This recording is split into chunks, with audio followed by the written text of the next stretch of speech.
Merhabalar, Mütevazı Lezzetler Mutfağı'ndan kucak dolusu sevgiler. Bu bölümümüzde yöresel bir köfte tarifimiz var. Elazığ'ımıza uzanacağız ve gindik köfte tarifini paylaşacağız. Ama önce malzemeler. Kıymalı köftesi için 400 gram orta yağlı kıyma, 1 adet orta boy kuru soğan, 1 tatlı kaşığı biber salçası, 1 çay kaşığı kuru reyhan, 1 çay kaşığı kuru nane ve 1 çay kaşığı tuz. Bulgurlu köfte için 1 su bardağı ince bulgur, 1 su bardağı un, 1 adet kuru soğan, 1 tatlı kaşığı biber salçası, 1 çay kaşığı reyhan, 1 çay kaşığı kuru nane ve 1 çay kaşığı tuz. Ayrıca 1 kase haşlanmış nohut, sosu için 1 dolu çorba kaşığı domates salçası, 2 çorba kaşığı tereyağı, birkaç diş sarımsak, 1 çay kaşığı karabiber, 1 çay kaşığı limon tuzu, 1 tatlı kaşığı pul biber ve 5 su bardağı su. Malzemeleri öğrendikten sonra gindik köftenin kıymalı köftesini yoğurarak işlemlere başlayalım. Öncelikle kıymamızı yoğurma kabına aktarıyoruz. Üzerine rendelediğimiz soğanı,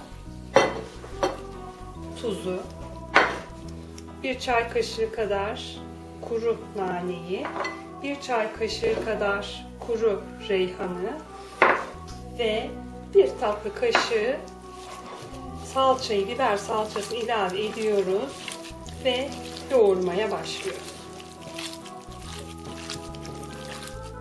Evet, bunu bütünleşene kadar 3-4 dakika yoğurduk. Şimdi bunu bir kenara koyalım. Diğer bulgurlu köftemize geçelim. 1 su bardağı ince bulgurumuz var demiştik. Üzerine ıslatacak kadar ılık su ilave ediyoruz. Şöyle bir karıştıralım. Rendelediğimiz soğanı da ekleyelim ve bir süre kabarması için beklerken ilk yoğurduğumuz köfteyi şekillendirelim. Şimdi biz düz bir tabağa un serptik. İlk yoğurduğumuz kıymalı harçtan böyle minik minik köfteler yuvarlıyoruz ve üzerine bırakıyoruz.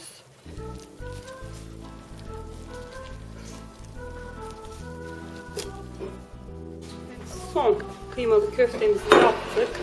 Şöyle kenara bırakalım, elimizi silelim. Artık bulgurlu karışımda evet bir hayli yumuşamış. Tuzu, reyhanı, kuru naneyi ve salçayı ilave ediyoruz.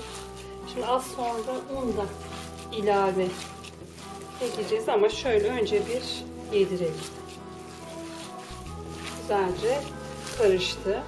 Şimdi azar azar bütünleşene kadar unu ilave ederek yoğurmaya devam ediyoruz.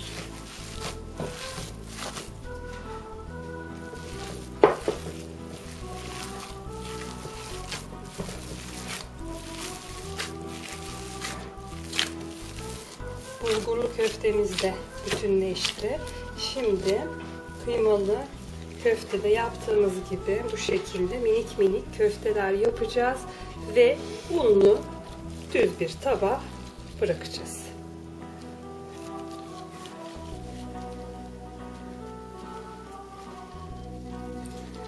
Evet, bulgurlu köftelerimizi de şekillendirdik. Şimdi pişirmek üzere ateşin yanına gidelim.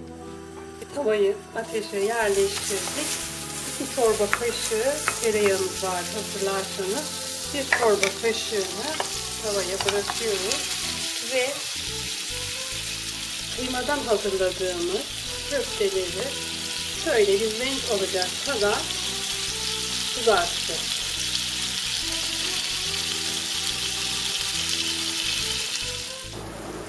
Köfteler biraz daha pişsin. Biz onu arka ocağa alalım. Ön tarafa başka bir tencere yerleştirelim ve kalan tereyağını ilave edelim. Salçayla birlikte kavuralım.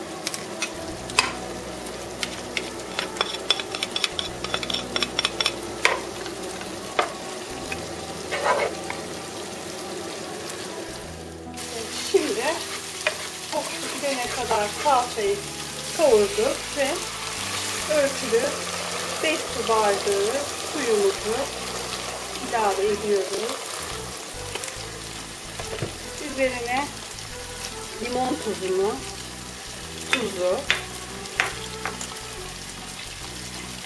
pul biberi, karabiberi,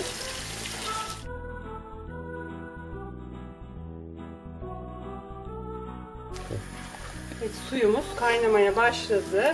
Birkaç diş sarımsağımız vardı, hatırlarsanız onu dövdük. Şimdi bulgur köftelerimizi ilave ediyoruz. Bulgur köfteleri çok çabuk piştiği için onları önceden kızartmaya lüzum yok. Şimdi bir 10 dakika dediğimiz gibi yeterli. Sonra diğer köfteleri ilave edeceğiz. Köfteler pişti. Şimdi kızarttığımız köfteleri de yağı ile birlikte ilave ediyoruz.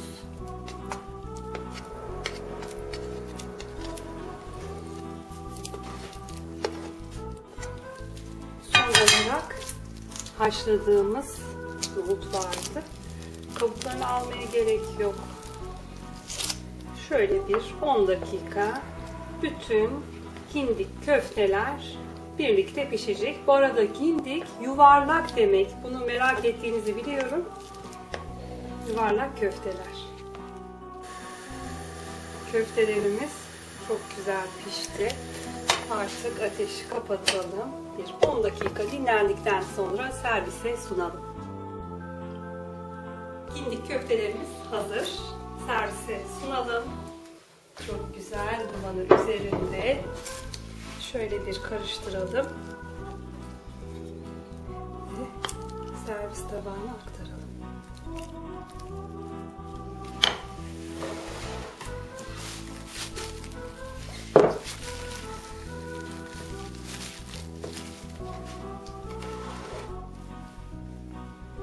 Mütevazı Lezzetler Mutfağı'nda bu bölümde Elazığ'ımıza uzandık ve gindik köfte tarifini paylaştık. En kısa sürede deneyin, Elazığ'ı ve bizleri hatırlayın. Hoşça kalın.